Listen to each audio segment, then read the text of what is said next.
Gaming and BS, episode 312, being recorded Monday, September 28th, 2020.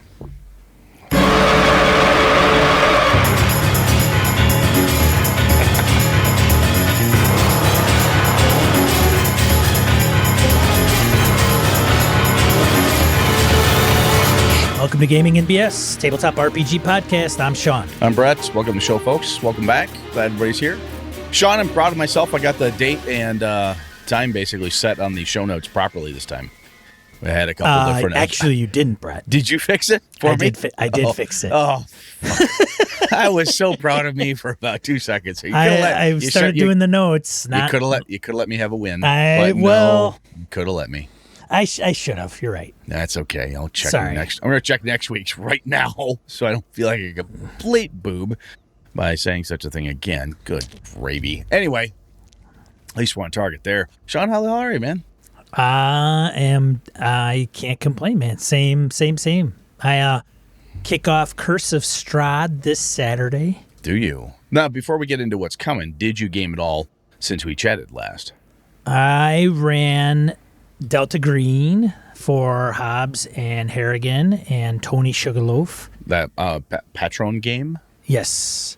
Nice. So they are still investigating, and we'll see. I don't know. I don't think it's going to go much longer necessarily. Is that the short kind of intro? It isn't as short as I anticipated. It's a little more lengthy, and frankly, I'm running at a game hole, so I have to figure a way to like shorten it up. Tighten that shit up. Tighten it up, yeah. And I was talking to Harrigan for pretty decent at length after the game, and mentioning that and a few other things we were talking about. But we'll see. I think I can tighten it up. It's an investigation game. You throw them a bunch of you're already here, you're already there.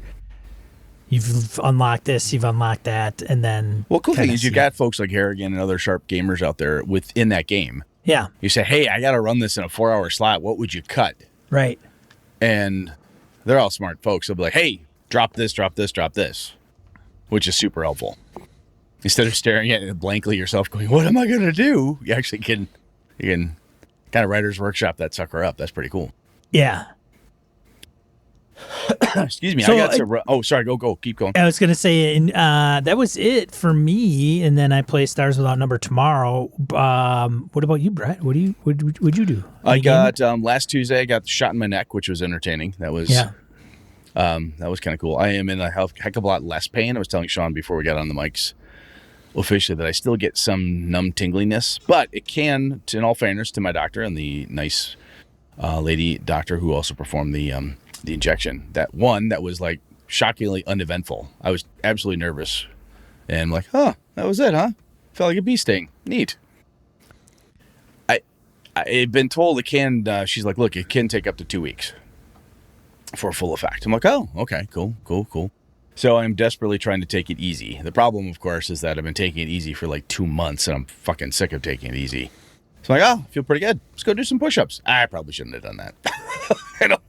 Trying to get back in my workout routine, do stuff like, shouldn't have done that. That hurts now. But all said, much better.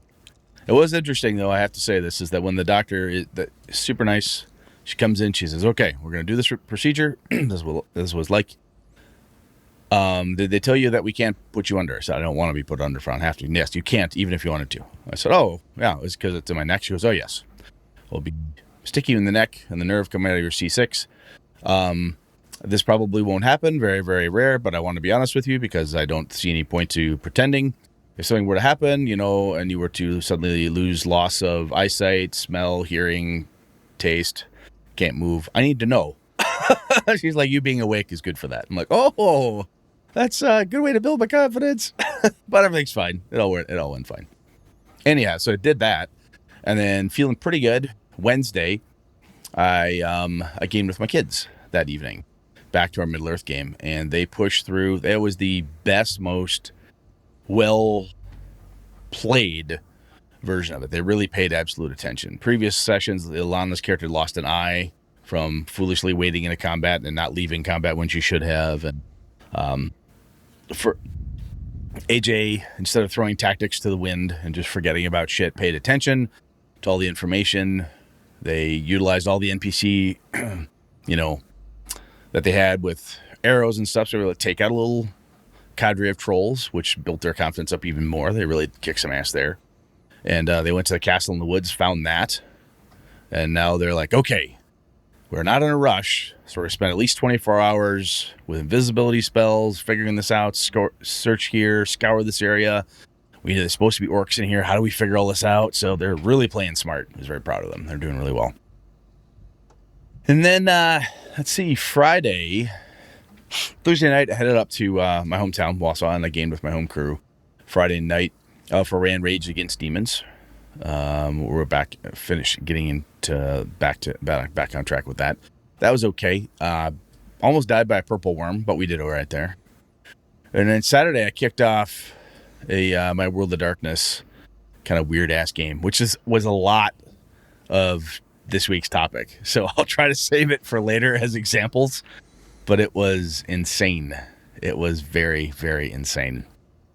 But yeah, that was a lot of fun. Sure, the suspense is killing us all. That probably isn't. It was, probably like, this happened, and people are like, who fucking cares, Brett? That's boring as shit. But it was fun for me. Well, I was there.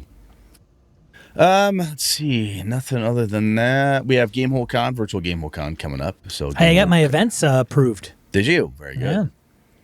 Very good, very good. I'm honestly, I don't like lying to you or listeners. I'm having a hard time getting revved up about a virtual con. It just doesn't do it for me, man. I just don't know. I don't know what to do yet. So I'm going to figure that out. Anything else announcement-wise before we plow forward? No. Oh, Rime of the Frost Maiden. Oh, yeah. I've got my Beetle and Grim edition is supposed to be coming next month. I'm eagerly awaiting that. I want to read that sucker. Did you pick it up? Well, so I have it. Very good. Just the book, and I didn't, I didn't go high roller edition. So. Well, there was no cons this year, so I took like all the money I'd spent on 3-4 cons and dumped it all in one product. Whatever, Brett. It doesn't matter. It's all good. Yeah. So I ran it by Brett. Brett's like, with all the obligations and commitments I've got, he's probably not going to run it till December, January. Yeah. Okay. Unless I fire up a campaign in addition to Curse of Strahd and I move things around, which is possible, I'm probably looking at November at the earliest. So I don't have a problem running it off center of Brett, like kicking it off sooner. But I love the idea you came up with, though, of us running it as close as we can. Even if you get out ahead of me and I come in behind you, just being able to talk about how it's going, who's doing what with it. Yeah. And we'll have to come up with like a spoiler alert, have a campaign readout so that anybody who hasn't played it yet and don't tell me that. May have to put it in a bonus BS episode, man. I have to resurrect that sucker just to pull it out. So I don't want to blow it off. And frankly, we could still both wait. The only thing is that Brett's going to run it. He may have a change of heart too. And vice versa. So we may just put it out on the forums and say who's interested and who's going to run it. And we'll just make a Discord channel or a forum where we're just talking about Rime of the Frost Maiden and who's going through what and how people are handling things. So it's not off the books. It's just an update on where that lies for everybody else that thought it might be an interesting idea. If you are interested in running it and kind of sharing your thoughts and participating in like a group game master kind of forum, let us know. I'd be interested. And then if you've already kicked it off, great. If you're waiting, fine. If you're running it in a different system than 5e, that's okay. Like, we're just interested to understand the encounters and how you tackled them and what you ran into. We've talked about this with, I said this about Monty Cook's Return to the Temple of Elemental Evil. Yeah. His 3rd edition one, how my buddy Lenny took Thrommel, the vampire anti-paladin basically, and revved it up. Like, how do you deal with that? What do you do with that? Oh, I just played everything as it was. I let the dice fall where they made. Didn't matter. Or, we could easily see, and you encounter this, right? I'll be like, man, my group was I couldn't see any logic behind, so I changed to And Sean may be like, we never had that problem because no one even went there. No one talked to the lady. No one talked to the guy. No one went to the Dragonborn and asked him a damn question. Nothing happened. So that's kind of cool. I think it's a damn Sean. I really do. So so that's the only thing I wanted to throw out there. And so updates to come. Sweet. All right. So let's random encounter the sucker. Random encounter. Segment of the show where we field comments, voicemails, social media. First one, voicemail from Chris Schorb. Kicks it off. And here we go. Hey, Sean and Brett, Chris Schorb. Please ignore, delete, excise my previous message. I had two things I wanted to talk about. First, Sean, you talked about watching TV shows and really kind of sourcing them as inspiration for, looking at a TV show, at a scene and saying, how can I game this? And using that as inspiration and how to better your own gaming. I'd love to hear an entire episode on that if you feel like you've got enough meat on those bones. The second thing is a question mostly for Brett, I think, but maybe Sean as well. Have either of you guys ever played Burning Wheel? There's something, I've just started a campaign of Burning Wheel. It's going to be a short campaign, but man, something about it I really love. And you guys were talking about that thing of like, oh, the player says, I'm over by the door. And Brett's like, oh, no, you're not. You're over by the desk. In Burning Wheel, they've got these things called instincts. And one of the player's instincts could be, I always have one eye on the door. And so, and then that's true. That's always true. So that could kind of, for the player, prevent that. But if he has another thing, it's like, I'm super curious about what's inside desks. Well, then if that's his instinct, then he's not going to be watching the door. That's actually a terrible instinct. But just, I think Burning Wheel is a game. If you guys haven't played it, it's something to try. It is very complex, very worth playing with someone who's played before. But it does reward system mastery. And, I think it might be a really cool game for you guys to play. Anyways, keep up the great work. Take care. Bye. Thank you, Chris. And for the record, I owned Burning Wheel and never played it. Sold it. And I think I subsequently got rid of it. And I know it's a good game. I know it's a little crunchy, and it's good. I played Burning Empires once. It was clunky, but it's a derivative of Burning Wheel. But yes, people really appreciate Burning Wheel. I cannot comment on whether I would or not. I just haven't played it. And it was one of the games that had sit around on my shelf. I got it before Burning Wheel Gold, and I was just like, yeah. The closest thing I had to a copy of Burning Wheel was the first edition Mouse Guard RPG, which was supposedly like a Burning Wheel light. And I started reading it, went, just didn't sing to me. And I think, excuse me, I really think what Chris is saying there, I heard him say, if you can play with somebody who knows it, I think it'd be pretty cool. That I picked it up. I've heard such good things about it. It's crunch, but it's good. It's this, that, And I've heard other people, it's a play you can just kind of lose yourself in the rules, the system. When we talked about like social encounters and some of that stuff, and it's got a lot of that stuff in it, like winning arguments and debates. It's got these amazing Duel of Wits. Yeah. I honestly look at that game system sometimes, and when I say look at it, see a copy of it, like, I wonder if I should buy that, even if I never play it, just to mine it for ideas. And just one of those things like, hey, how is somebody handling this thing? And that's a lot of what we talk about, is how the hell is so-and-so handle it, or does Sean do this, or what does Brett do, or our listeners come back at it. So, yeah, I've not played it, man, but I love the idea of somebody whose instinct is, I must know what's in every desk. That's, I know, Chris, you said that's a terrible instinct, but I love that. That's funny. Yeah, the instincts, 13th Age has like one true thing and components like that. I think some of those things are, even if it's not, how do I do? If there's not a mechanic for it, it's almost a session zero, like a character background piece.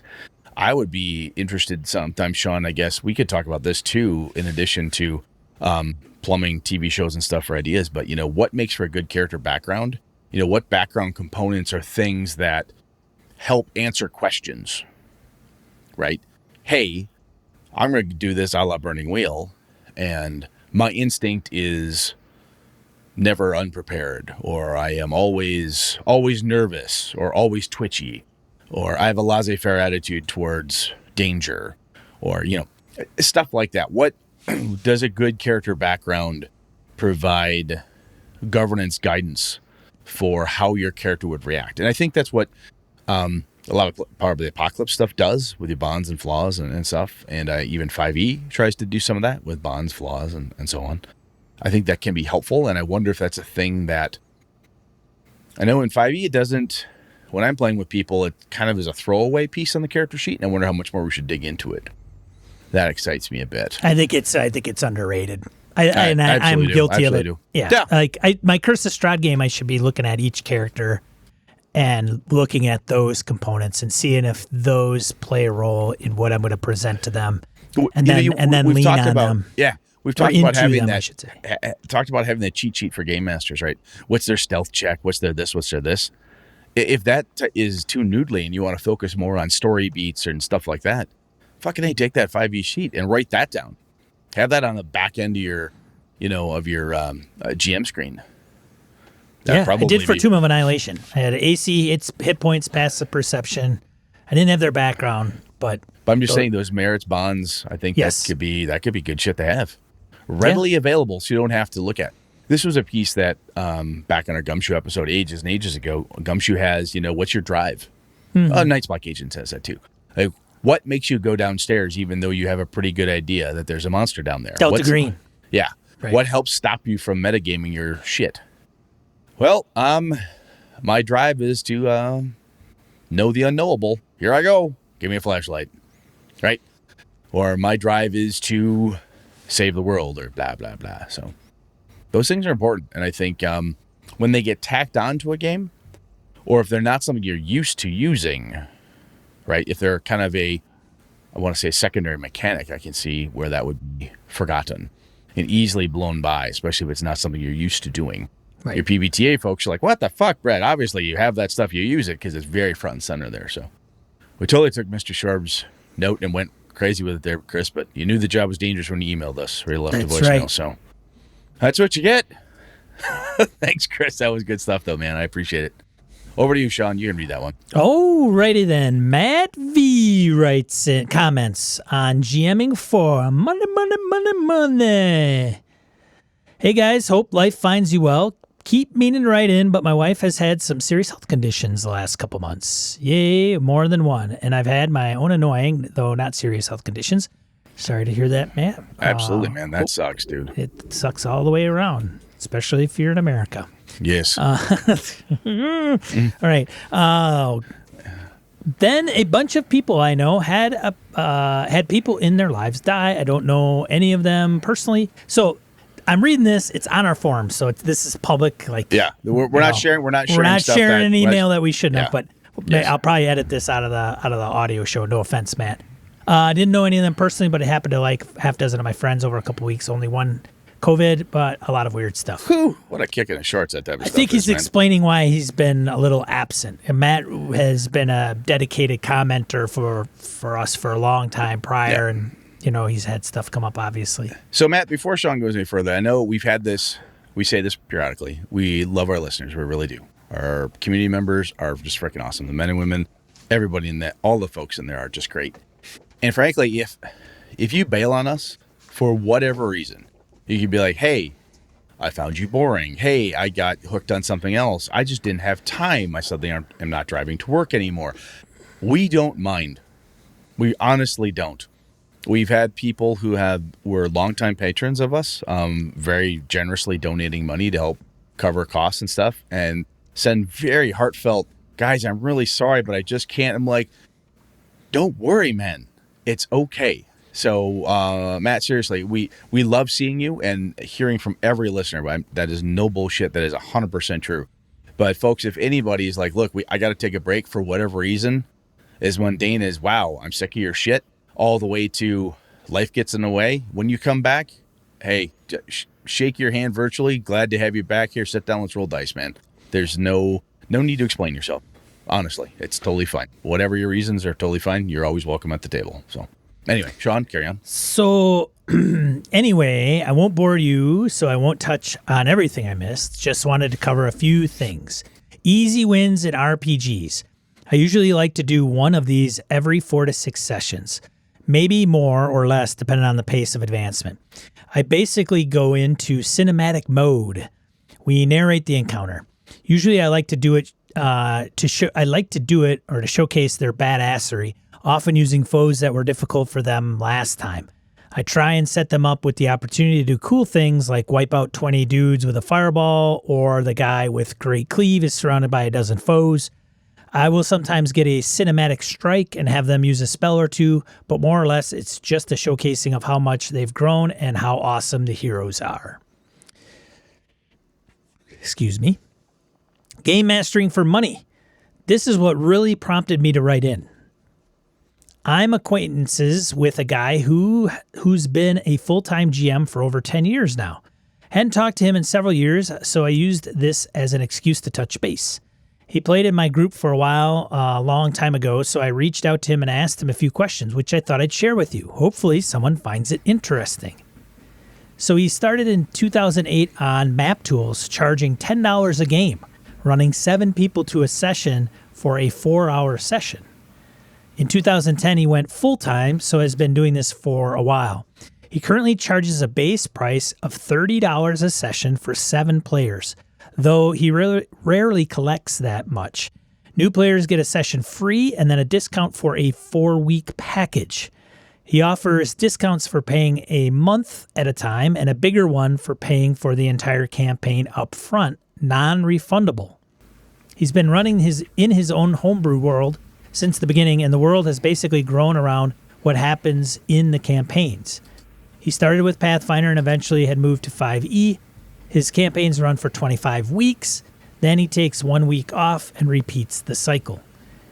At any one time, he's running 2 different campaigns. He would like to only do one, but he has about a dozen people who want to game with him twice a week, which is a good chunk of his clientele base. And most of those guys have been paying his bills for years. He runs 3 level 1 to 12 campaigns a year and 1 12 to 20 level campaign a year. He runs 9 games a week, 1 Wednesday night, 2 on Friday, and 3 on Saturday and Sunday. Wow. Damn, that's a lot of gaming, dudes. That's a lot of gaming people. So far, sounds pretty decent. Pay sounds good and all that, but he pointed out a lot of negatives. Number 1, you are always marketing. He'll never go through an entire campaign without losing at least 2 players. To do this, you need to stay quite active in the community you're involved in, or you lose prestige. Fair. 2, sometimes people don't pay and bounce. If they don't show up, often they don't want to pay. His contract says the player still plays on missed sessions. But I think he meant to pays. Yeah. Tracking down money is annoying. Yeah, that's annoying for businesses. No, it totally is. There's entire departments around accounts payable and accounts receivable. Give me your $2. God, I want my $2. Carry on. Let's see. 3. Prep time is huge because it has to deliver an A+ experience. The maps are all preset. He has insane vision blocking, light sources, fully programmed frameworks. 4. He had to set up a great framework for users to make it worthwhile. You point on an enemy, hit your attack macro, and it does all the math. You have to keep the pace very fast for people to not feel ripped off. So you can't show a slow typer to slow the game down. You can't allow, a slow typer to slow the game down. Yeah, you want a cadence, and that makes sense, right? You want this damn thing to roll. And if somebody's like, how do I attack with my bow? Yeah, I don't want that conversation. Totally get it. Yeah. Number 5, related to above, GMing in this style is very taxing. You have to stay laser focused. He says he can crush out up to 10 combats because the framework does everything and he has to keep everything flowing at a very fast pace. Number 6, he has to take a lot of time to go through third-party material to see what he can allow. A lot of people are willing to pay for a lot of third-party stuff they want to use, and he has to judge and alter each thing on a case-by-case basis. Whoosh. 7. When you switch editions, it sucks. It took him hundreds, if not over 1,000 hours to get everything back to where his 5e framework and tokens already was equal to his Pathfinder framework. And he was charging a lot more at this time, so it had to be sharp at drop. He's terrified of another game dropping and having to do it again. Even though he's only GMing 36 hours a week, only 36 hours a week, the work week is 50 to 70 hours. 9. Cannot take sick days or more than the one scheduled week off. He said one time he took 3 weeks off and it took him months to rebuild the damage that he did to his brand. Having to work every weekend sucks too. He has kids now and it makes it tough, especially since they are 13-hour days. Number 10. There's a lot of work you actually have to do for free. You have to help with character creation, program most players' tokens, etc. Some pros. Okay, so it's not all bad, Matt says. And there goes my mouse pad. Let me just square this away. You have a mouse pad? What? My trackpad. All right, I was going to say, what the hell, dude? It just sometimes stops working. No, that's fine. It's fine. Carry That's freaking fantastic. All right. Some pros. Get to do something you love. Number 1. Although your relationship with the hobby becomes different when it's a full-time job. 2, prep time goes down over time. Yeah, imagine. With map tools, you can program tokens, and he has thousands of them programmed now, so that part becomes easier over time. Also, really, there's only a handful of stories. You just format them differently. Let's see. I lost my place. Sorry. Hold on a second. My page, for whatever reason, jumped. All right, Here we go. I got it. 2. Goes down. 3, gets to work from home. Nice. 4, if he lives long enough, it will be a great retirement side hustle. Very true. So I asked about his customer base because I was interested. Mostly they fall into 2 categories. High profile, very busy people. Executives and other people pull in 50-plus hour weeks. They don't have time to dick around but want to play. They like the fast-paced, get through a lot of content real quick, and then carry on with their insane lives. These people don't dive too deep into the rules and will often have him make their PCs for them. The second are very hardcore gamers who have a ton of resources they want to use and either can't find a game group or enough game groups. Often they are already in 1 to 3 games per week. Wow. Yeah. So, I know what's going on here. All right. And he continues. He loves what he does, but he says he probably wouldn't do it over again if given the chance. All right, gentlemen. Thanks for continuing to crank out great content. Until next time. Well, that was the nicest in-depth interview process, Matt, that we never had to do ourselves. Holy shit. That's really cool. That was a lot of good questioning. Those are a lot of things Sean and I tried to talk about. I think one of the things that hit us last time, Sean, people said, what does it mean to be professional? I think this friend of Matt's is doing it that way. He hit a lot of that stuff. Yeah, he's not making a ton of money. No, but we talked about what does it mean to be professional? The work, right. the work ethic, the effort, the responsibility. He has a standard, so on and so forth. You know, that's a lot of shit, man. That's a lot. You gotta up your price, work. Man. Like you gotta gotta charge. Like my first thought was, Matt's friend. Holy cow, Matt! Tell that dude it's got to be $1,500 a game or something. I mean, holy shit. Be. $200, dude. Base price of $30 a session for 7 players. That's it. Yeah, way undercharging. I would say $10 a player, like and $20 a player. Jesus. And another thing, it depends on how. So I think how many games did he play? 9 sessions, 7 players, 30 ahead. So I think it's it's a lot. Yeah, I don't know, man. But I don't know if the market will bear either, right? So he's in that space. Maybe he's sorted that out. I don't know. I'm telling you, I think there are. Like, if he's got executives... these cats have cash. They don't. They'll just throw money. They probably hire groundskeepers to come and do their lawn for like 8 hours. I got one I work with that pays somebody to pick up the dog poop from the one dog they have because they don't like doing that. So if they like a game, like $150 a week, they pay a kid to come out and pick up dog shit. Yes. I think I know they pay that much because they've told me so. And I'm like, there's only one way to find out is to try it, see what happens. Even just get a new group and charge out a different fee structure. Crazy though. That was some really good research, man. Thank you. That was awesome. Very, very good. Very good. Thank you so much, Matt. And take care, buddy. Yeah, absolutely, man. Take care of yourself and your loved ones. Yes. That goes to all of you. Yeah, it doesn't have to be just Matt, but no. hey. Damn it, people. Life is too short. Don't be good to each other. All right, so next is the warden. He comments on trust on our trust episode. For me, trust exists as a group. One weak link in the trust circle we call gaming can lead to the whole chain snapping in half. Still, trust begins with trust. Those who have trust issues in games they play always sound like someone with trust issues in their intimate relationships, but never seem to recognize it. Was all from that old flame who really knew the football team. Wink, wink, nudge, nudge. Know what I mean? Oh, good Lord. Being burned by a previous player GM group isn't supposed to be the norm, just like any other connections we form. Whoever hurt you was the wrong one, and they are a distant minority. By sitting down to play together, we're all making an unspoken agreement to play together, and that demands trust. Plus, as someone who didn't exactly get treated like a person by non-geeks growing up, trust is required for many people to open up and share with a group. I instantly trust and connect with someone who shares a hobby with me.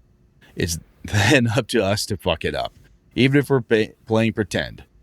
Maybe even especially because we're playing pretend. But trust is easier said than earned. Oh, I guess. Oh, crap. Don't make me say it. It depends. Very good. Very good, Warden. Thank you much. Yeah. I honestly think a lot of times, I think I tried to say this in the trust episode, but I generally sit down, I'm like, I trust y'all till you prove to me I can't trust one of you.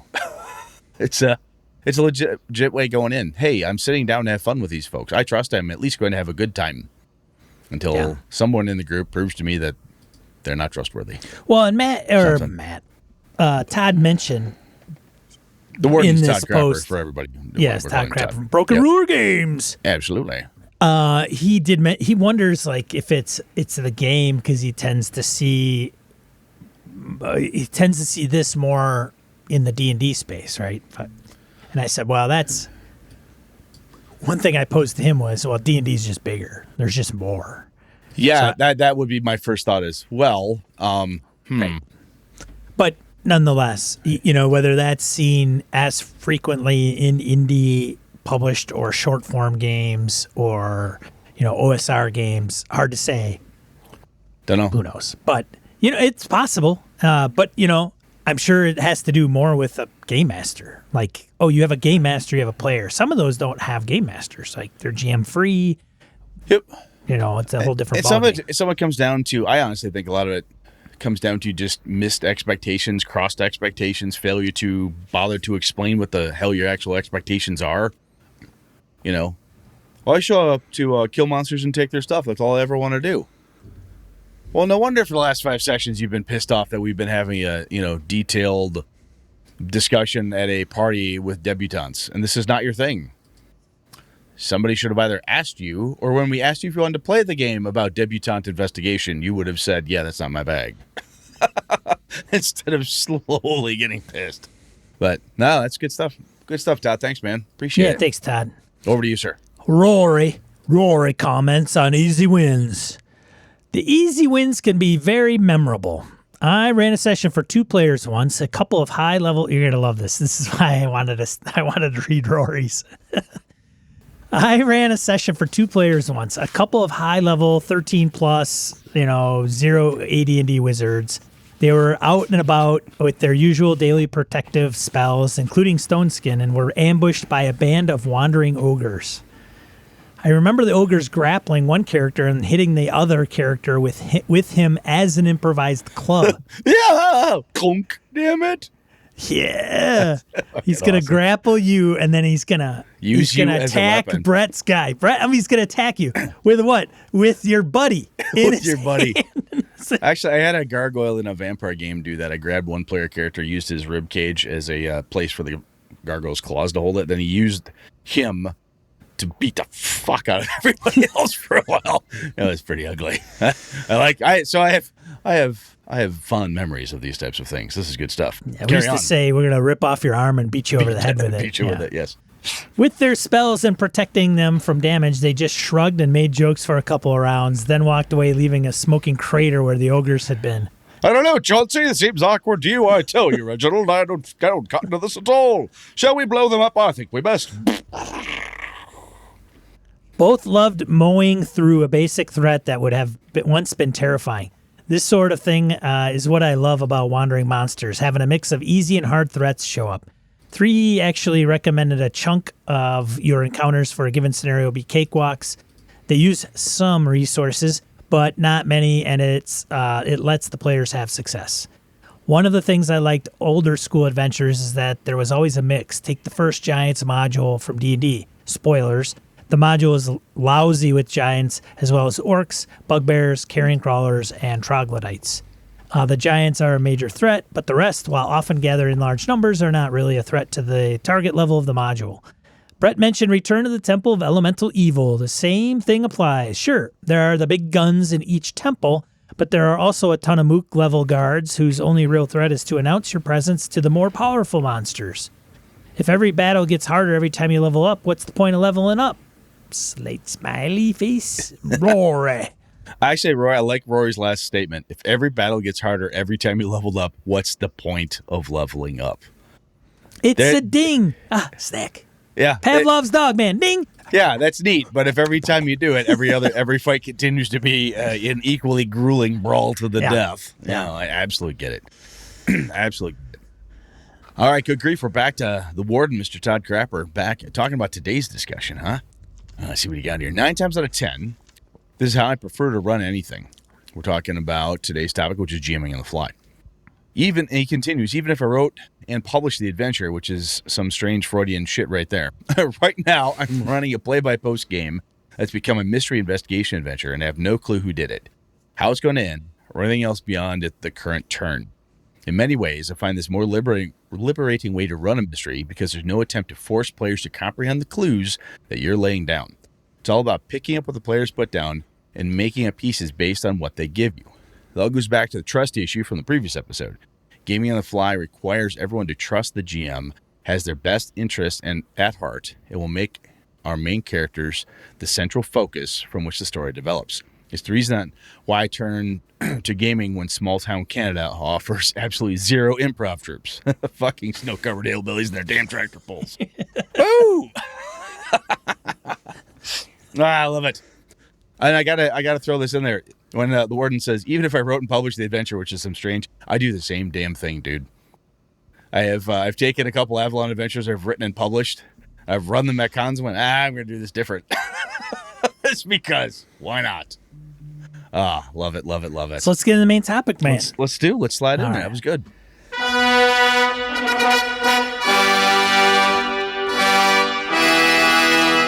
All right.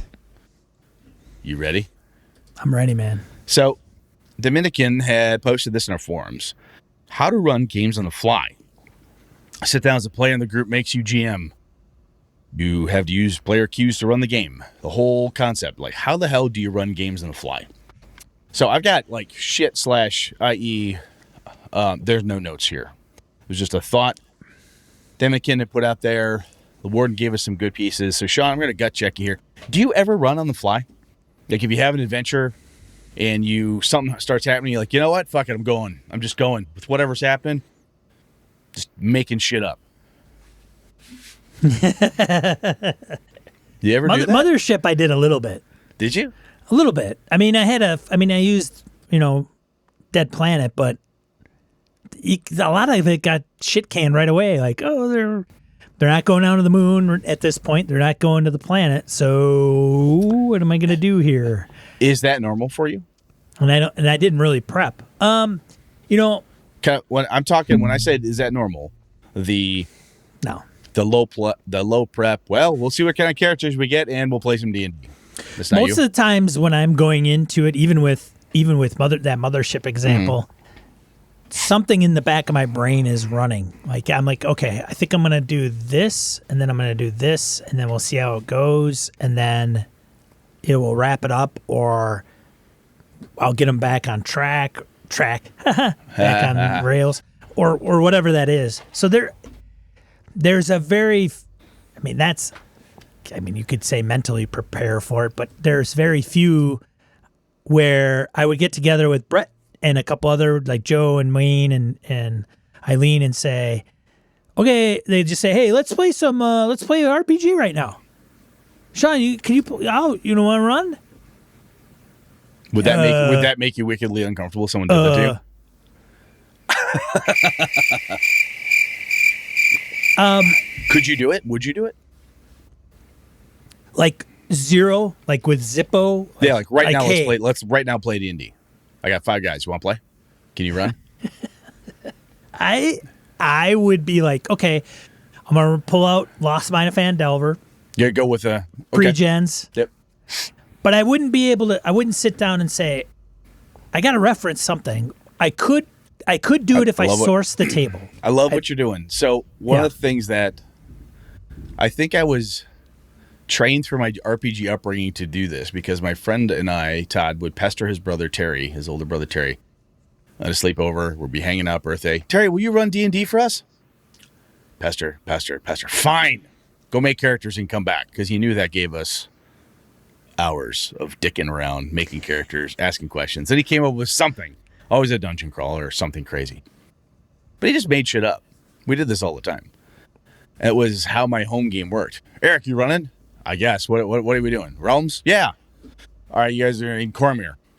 Okay, cool. We're in Cormier. Let's make some characters. I want to be in Waterdeep. Fuck, says Schaefer. All right, fine. You're Waterdeep. That's what we do. I love it. I love running on the fly, making shit up. Did you do it this weekend, Brett? Oh, fucking yeah, I did this weekend. It was like 7 hours of that. You come across a pink unicorn. Oh, there was a... You're in New York City. So yeah, it's at one point... 1100 AD in New York City. Well, so let me give you... At one point, Alpha's character, Chinese-American guy who was part of this mercenary squad that went to Africa, had weird shit happen, came back. He's at his kung fu school, finds out one of his students killed and cannibalized his mother. He's brought in to talk to the kid to try to figure out if he can figure out why, what's going on. Has some crazy, strange shit happen to him. He's like, what is this? Oh my God. I made all that up. I'm like, I have no idea. I just need to do something to shock this guy. The student's cannibal. Something weird happens. Gets home. Here's a weird tarot card tacked on his door. Goes upstairs. There's this bizarre blue-skinned orc-looking demon giant sitting on his couch. And he's like, what are you? I'm an Oni. He's like, okay, you're an Oni. You're a Japanese ogre. Weird. Okay, what are you here for? And then he talks. Apparently he's an executioner. He's here to do the will of the Emperor's son, which apparently is Alpha's character. How'd you get here? I rode a demon horse. Oh, you have a demon horse? Of course I do. Oh, okay, you have a demon horse? All right. So eventually they go outside and find the demon horse. It's a Kieran named Reginald, who apologizes profusely for the oafish Oni and offers to take them where they need to go. And that's just shit that I made up. I have no fucking idea. So you had nothing. You had nothing that in your brain before. That before, particular like, piece, absolutely no idea of an Oni. However, I say that like it's this mystical. Ooh, and I jokingly, I told my buddy Lenny, I said, it's a quasi out of body experience when it's going really well, because you're spouting shit, and you're like, this is wonderful. Oh my God, this is brilliant. I hope someone's writing this down. I don't have any time to take notes. Oh my God, they're eating this up. This is awesome. However, I prep for that game in the same way I think, Sean, that you prep for your games. In a way, right? You make sure you're ready. One of the things that Brett needs to have to make sure he's ready is themes. I start picking image. I knew I wanted to run a media-heavy game. And by that, I had pictures that I could flash up on the screen because my buddy has a big TV in his basement. That way I can Bluetooth to. This is the picture of the Oni. I had pictures of these monsters. I'm like, these things are cool. I don't know how I'm going to use them yet, but they're here for me in the first session.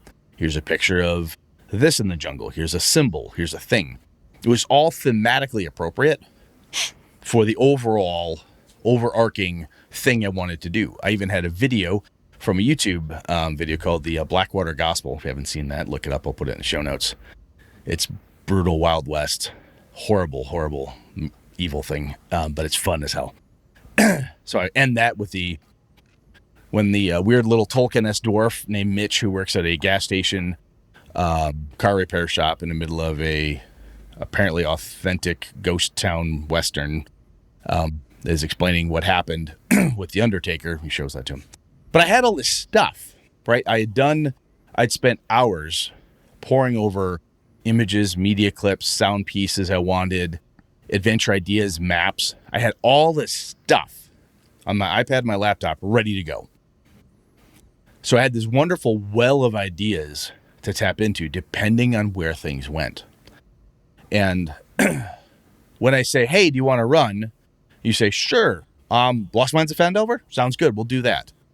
You're not ready for it insofar as did you just read it, but you have read it. It's prepped for you. You've run that adventure before. And a lot of times what I find myself doing, if someone drops that type of thing on me, like, hey, in the middle of nowhere, do you want to run a game?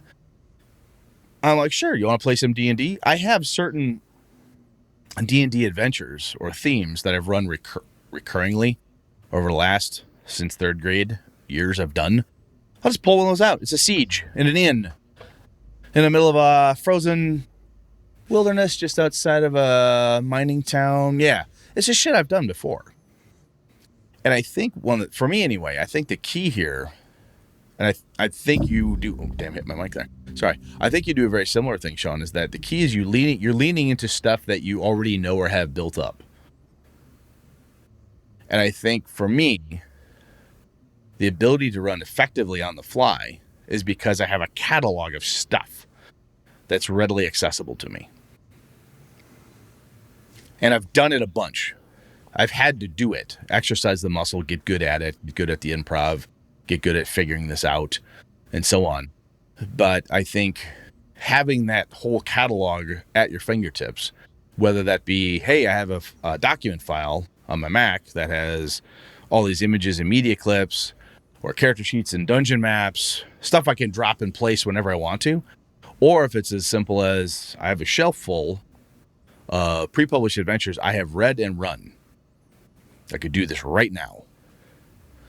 I think being prepared is the best way to do it. And the only way to be prepared, as I'm describing, is through experience. At least that's how I feel. Sean, I vomited a whole bunch of crap at you. What do you think? Yeah. Shock. Vomit. Vomit. What is that? Well, there's a lot of wisdom to take in all at once. So I'll give you a moment. It is. Let you digest all that. There are individuals that I'm sure are newer to the game mastering space, running games, that could take on an impromptu game. I would have to say that they're probably rarer. They're not as prevalent as folks that have run games, even if it's been once or twice. Like, I think going off of what Brett's saying, having run one game and then being thrown into a mix that says, hey, let's play something. Do you know anything? And you're like, okay, I guess I could run the prior game that I did before, assuming it's a different group. Great. Then you have something to lean on a little bit. Or there's system mastery that's being talked about in the chat, where if you've got a good imagination and you can come up with some problems that the characters are going to run into rather quickly, and you know the system that it takes place in, so if you're running 5e or OSE or whatever game, that helps. I don't think system mastery is the be-all, end-all, because I think even Matt Mercer, who is making a shit ton more money than I am running D&D games, still fudges rules. As a matter of fact, Old School DM mentioned it on our forums and under professional, game master and for money. You can be a game master and not enforce a rule or rule as written. So yes, system mastery plays a part because you kind of got to know the flow of it. Somebody says, hey, if nothing else, it builds your confidence, right? I have a mastery of the system. And part of this has to be, you have to be confident with your base. Sure. Yes. If you put a foundation on sand, as we've all learned, that shit ain't going to work. If you're like, hey, I have a level system mastery, I can run D&D right now. I feel comfortable. Right. I feel comfortable running Call of Cthulhu right now. Which edition of Call of Cthulhu? Well, I'm actually better with 5th than I'm in the newest version, just because it's got nuances I don't know very well. I'm really good at Gumshoe. I'm really good at this. I know these systems. There's a level of confidence that comes with that. And I think that helps a great deal. Because if you're caught flat-footed and someone says, hey, let's play Burning Wheel, you're like, dude. Yeah, no, I can't. I really? can't run Lady Blackbird or Never done Burning this before. Wheel. Yep. Yeah, at the drop of a dime. Yeah. So yes, you have to have a fundamental understanding of the rules and how it works. I mean, even if you ran 5e, just target numbers and advantage, disadvantage. Yep, you know the core. You got to know the core mechanic, man. You get that, you're good. So then if you had a great imagination and then there's the character building and like, oh, let's take 5 seconds to build characters, or I have a folder that I use on G Drive or Google Drive and I could just print those off and hand them to everybody. Great. So it's funny because the ad hoc or non-prep game we're kind of referring to still has prep to some degree. It does. There's stuff you've done right for days, months, weeks, years, potentially, that's built up this repertoire of skill that you have. Sometimes it's as simple as, look, I've run 2 adventures. That's all I've ever run for Call of Cthulhu. But one was a haunted house and one was a graveyard. I could I'll steal the name from this, move it over here, and I'll put it in the desert. Why not?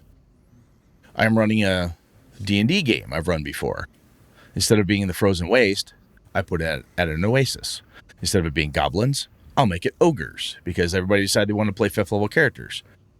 Everyone thought it'd be really fun to fight giants. Ogres and giants it is. Or whatever the case is. Having that creative muscle that you've used and you know that adventure well enough. And again, you have a mastery level of the system when someone says, well, I don't want to do goblins or kobolds. What else could I do? Orcs kind of... it could just be people. Let's just go with let's go with dark dwarves. Let's go with the Dwagar. Boom, done.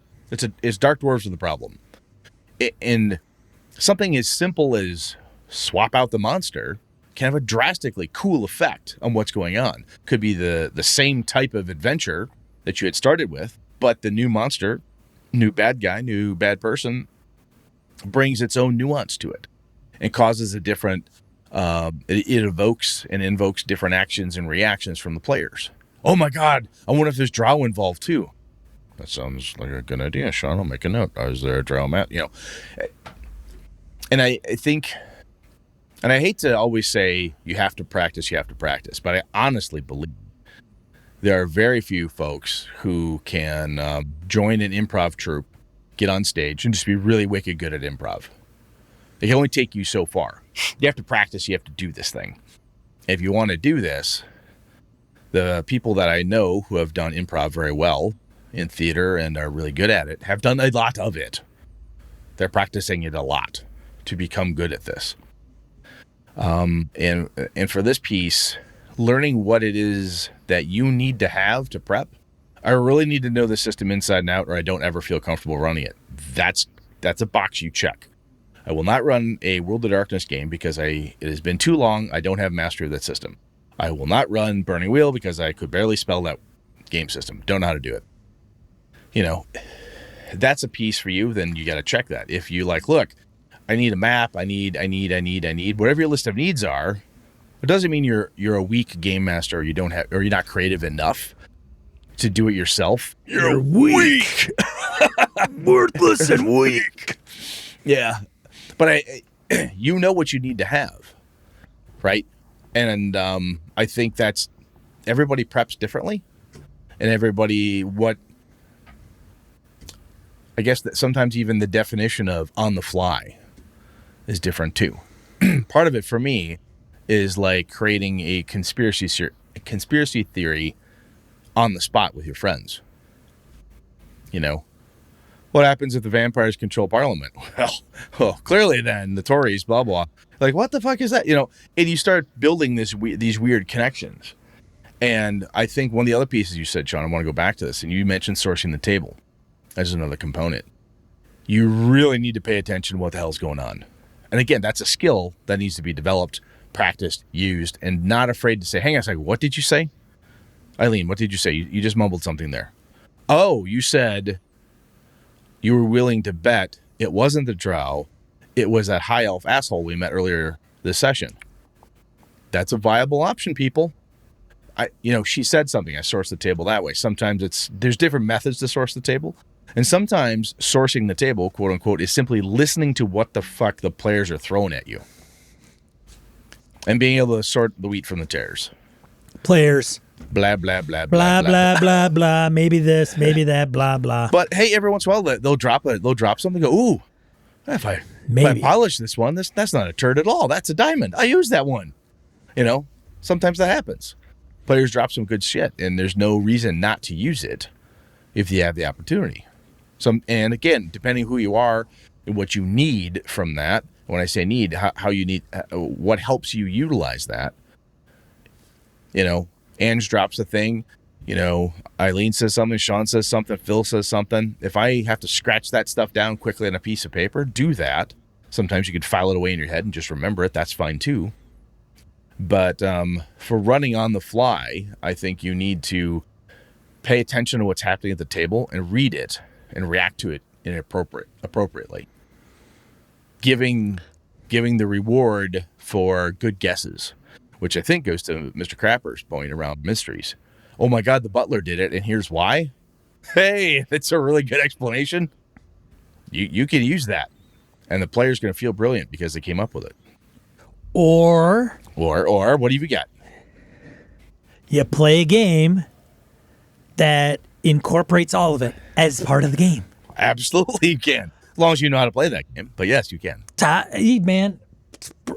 getting a lot of spotlight here. I don't know what's up with that guy, but you play the deal. Oh yeah, the LARP. It's a poker game, so it's not like, hey, I got to dress up in a costume and it's not the big what is it? The big World of Darkness LARP that used to be out there. Oh yeah, Mind's Eye Theater. Yeah, or whatever. But, yeah, or you grab, I know there's certain PBTA games or other game systems out there like, tell me about a time when you saved so-and-so's life at the table. When you're making your characters, all that shit comes out and you have an adventure damn near built. That's a very Or good just idea. Hang on to the trope, man. You're all in a tavern. Totally, yeah. Whenever someone says you should never start in a tavern, it's all the more reason to start in a tavern, goddammit. Yeah. We've talked about that on the show many times, of leaning into the tropes. Excuse me, that meeting in a tavern, goblins steal the blacksmith's son. I'm space pirates. I've got to get this space loot from here to the next spaceport. It's very tropey, but if you're doing it on the fly, the tropes become fun when you massage them and smack them around a little bit, right? As I said, instead of it being goblins stole the blacksmith's son because they're going to sacrifice him to their horrible god. Interesting. Turns out that's not what they're doing. Turns out they kidnapped him because he is... somebody found out that the son is actually a sorcerer, and there's a weird cult or something that utilizes goblins. They think sorcerers are horribly evil. There's no god involved. But they're trying to eliminate sorcerers because they think they're dangerous. Or somebody's like, look, the best thing to do is we have to eliminate sorcerers from society. We pull them out and put them somewhere else. The goblins had nothing to do with it. It was all a ruse. Al-Anon showed up and snagged your kid, and he's off somewhere at the mystical sorcerer school. You just think the goblins took him. All that shit. But I honestly think, for me, having stuff to draw from is what you have to have. And if you are... Gamers are by nature creative. We're all creative folks. And at some points we all feel like, God, I'm not creative. I'm not doing really well here. Oh, geez, I don't know what to do. So sometimes the answer is, can you run right now? You might be like, I got nothing, guys. I can't. Or, no, not tonight. It's a bad day. But having experience, running plenty of games when you have been ready and so on, giving you an arsenal to draw from, I think is just absolutely critical. I don't think that can be undersold. I think I need to put a document together for people. Now? And in that document, it just is a set of questions that whoever's going to run this game in whatever system. Typically, it's going to be a GM'd game. Mm-hmm. So, and you just write it. You fill in the blanks. Where are the player characters? What are they doing there? Who, what, when, why, how? That. Yeah. Who do they meet there? Where do they need to go? And what prompts them to go there? And then why is it happening or whatever? Right. Yeah. What is the basis of this? Yep. Those are good. What problem will they run into on the way, or what do they need to know? And you could have the, how do they solve this? You could leave that open and just take notes. That could be like notes from players, I don't know, or shit you come up with as you go. Honestly, I think that's actually pretty smart, Sean. It's as simple as the who, what, why, when, how, where, how. If you can ask those questions. But take like 10 minutes to okay, these guys want me to run a game right now. All right, you guys make characters or go over there and eat and drink a beer or whatever. Smoke, whatever. Give me 15 minutes to Give pull me my shit 15 together. minutes to knock some of this out, get my head in a place. And I think somebody can do it if they and what they could do is with those questions, they could also sit down think about the last TV show just even in their statements, they're not a question. Think of the last TV show you watched, the last movie you saw, the book you last read, the podcast you last listened to. Yeah, is there a bad guy you've always wanted to use? The bad guy. What's your name two of your favorite bad guys? What's your favorite 3 monsters? Shit Right. like that. Yeah. And you just put those out there so that you get the person's brain cranking, and then in 15 minutes they come out with say, all right, Brettster, you're in a tavern. It's called Rusty Reagan Inn. Yeah. Look at that! Oh my god! I just made that up, Brett. I just made it up. Brilliant. Right now, And I did. The cool thing about that though is when you start cranking with that stuff, I like that I like that approach, right? Because what that is that's a shortcut thing to I do what I do to get myself geared up so I was ready to go this last weekend. Where it was all they started off a certain way. I knew how I wanted to start it. I had no fucking idea what was going to happen after the trip to Africa. Excuse me. So shit got fucking weird from there. Super weird. Time travel, time slipping, weird existential crises. It was nutty. But I had done all this stuff, and I think if I would have had your cheat sheet there, I wasn't thinking of it in those terms with those words, but that's exactly what I did. When I came up with the idea was what's going on, who's doing, the who, what, why, when, where, how, and key pieces of shit I wanted to make sure I used. That was all in there. It's not as clear, concise, bullet pointed as you have there, and I really wish I would have asked you this beforehand because it would have saved me probably a month's worth of work. So I got to start coming to the diamond dealer if I want diamonds, apparently. Man, all it takes is a text. Man, I'm going to run a game, Sean. I don't know what the hell I'm going to do. What the fuck am I doing? Oh, I've got this, though. I don't need help from anybody. Turns out I do. No, I like the idea, though. I really do, dude. I think that's really helpful because it's it's a cheat sheet, basically. Hey, ask/answer this stuff, and you've got a lot to go with. Yeah, you could take it, you could blow it out into a novel. You could blow it out into a 15-session, 2-year-long, whatever campaign, but if you just need to start, you just need it to get going, right? Because a lot of games, honestly, once they get going, they kind of write themselves. They really do. I also think that players got to frickin' give a little, especially in this situation, right? If I'm going to run Curse of Strahd and those guys want to do whatever, as long as they're on the same, hey, we're going into Curse of Strahd, this is kind of the premise. But if it's an ad hoc game and you're going to put the pressure on one person to come up with all this stuff, you got to give them some latitude. So one of the things, you can't show up with stupid ass characters who are complete douchebags. You can't, I mean, the thing I'm looking for is, okay, if I could source the table. So I could say, okay, oh, what's your background or blah, blah, blah. And somebody's like, oh, I'm a shopkeeper's daughter and blah. And if I say, well, how about if you are the shopkeeper's daughter? No. Shopkeeper's daughter. Gold miner only. Right. No, that's good. But you're on, say, instead of being kind of a homebody. I don't like that one. Yeah, see, that's bullshit there. Yeah, exactly. Like, that would just be like, look, you guys want me to run a game in 15 minutes. You got to work with me a little bit. Like, a lot of bit. You're right. absolutely right. I think everybody's got to be, and that means give and take. Right. Right. Show up with a that who, what, where, why, when, how is high level concept stuff for the game master. It's a similar thing for the players. Don't get super uber noodly. Don't even have to have a name right away. Get a concept, who we are, what's your personality like, and that's about it. I don't need to know that your dad was a gold miner and your mom was a space princess. I really don't care. That really isn't necessary right now, because first thing we got to do is figure out, is it okay if I put you guys on a pirate ship? You know? Right. Or yeah, it's something like, I grew up here and I don't, do anything but X. Well, can you do Y? Like, can you go with this? Please. Yeah. Do X plus Y, please? Yeah. We got this stuff down. We do. Honestly, Sean, I think that's a good idea. The little cheat sheet.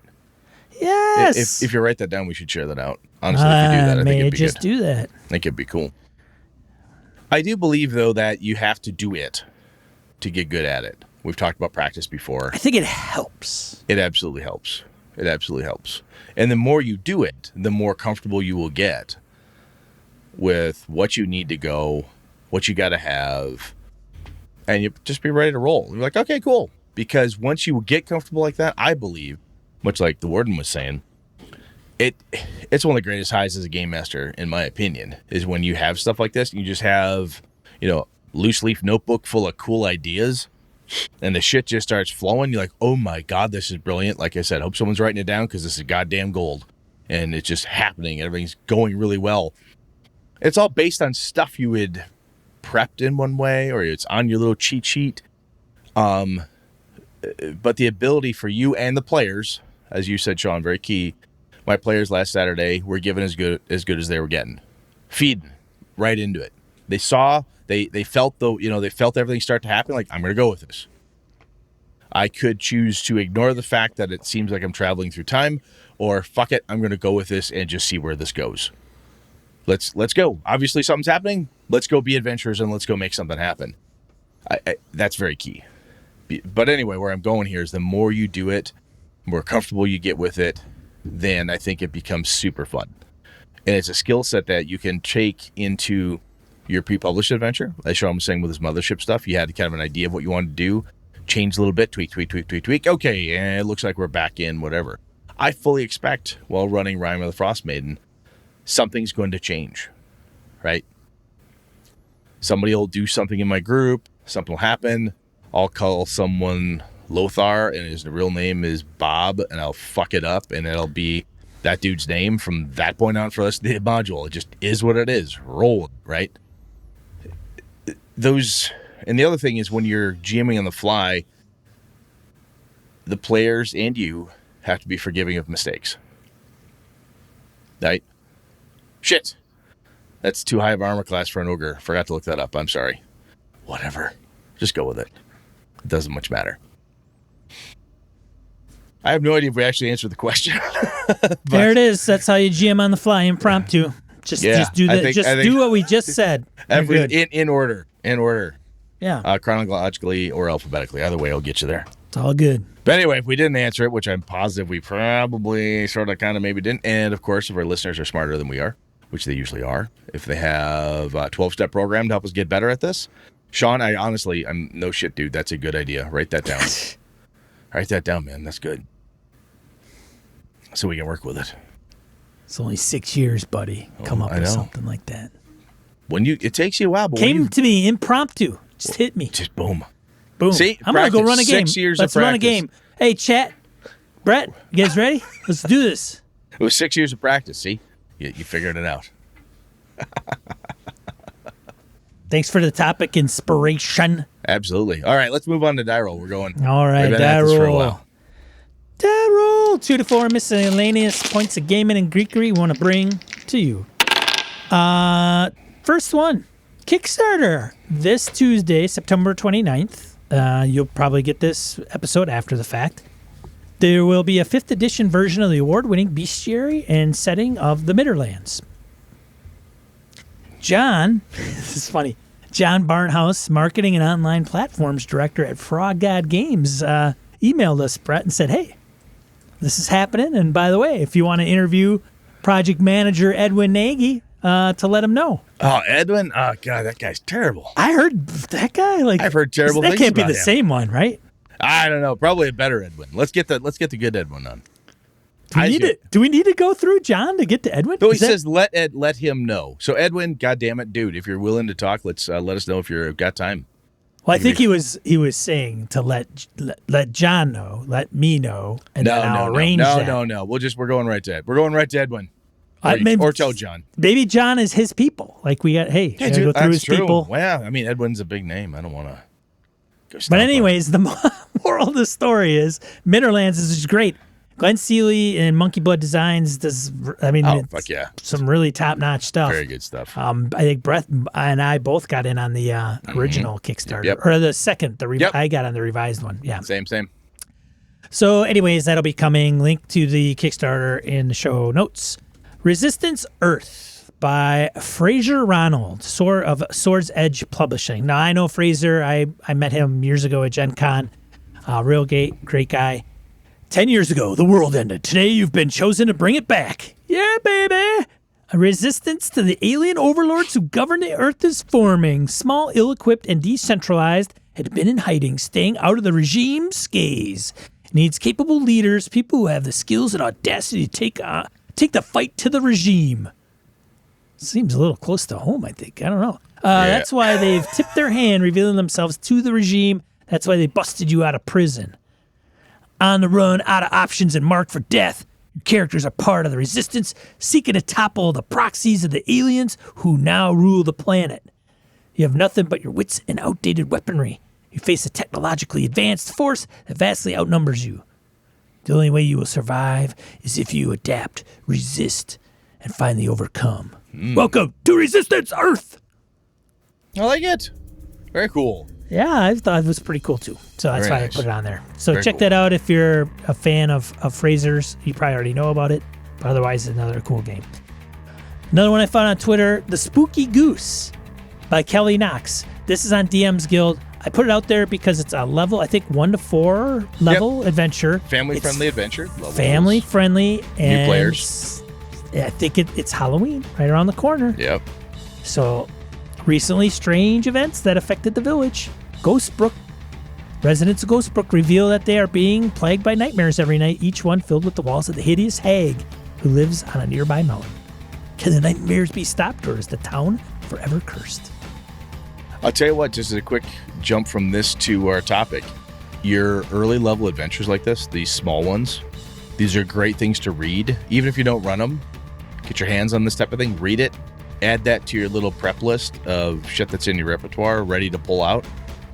Yeah, this is good stuff.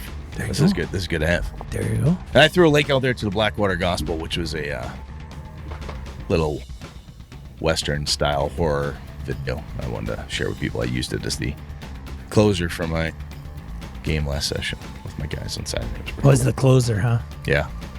They said they were trying to figure out what happened and what was the deal with the Undertaker and why is everybody terrified of him. I'm like, well, instead of me telling you the story, let's just say this is what you hear. And the dude tells them the tale. Showed it to him. They're pretty happy. Worked out well. Nice. Yeah. You good, man? I am good. Sounds good. Sounds good. What are we talking about next week, Brett? No winners or losers next week. What? That's what we're talking about. Yeah. Yeah. If you don't know what that's about, Sean, 1, you check the notes, and 2, if you, we'll just have to tune in, see what happens. But it's not to be confused with the lonesome loser No, totally different. Absolutely different. that gets beaten by the Queen of Hearts every time. That's a different problem. Yep, that's an absolutely different problem. All right, let's get out of here, man. All right, sweet. Thanks for tuning in, everybody, to Gaming NBS Tabletop RPG Podcast. We stream here every Monday night. Everything going smoothly at 8 p.m. Central Time. Tune in. If you see this on YouTube, do us a favor and subscribe and like. Otherwise, I'm Sean. And I'm Brett. Good night and good game, all. This has been a Litterbox Studio production.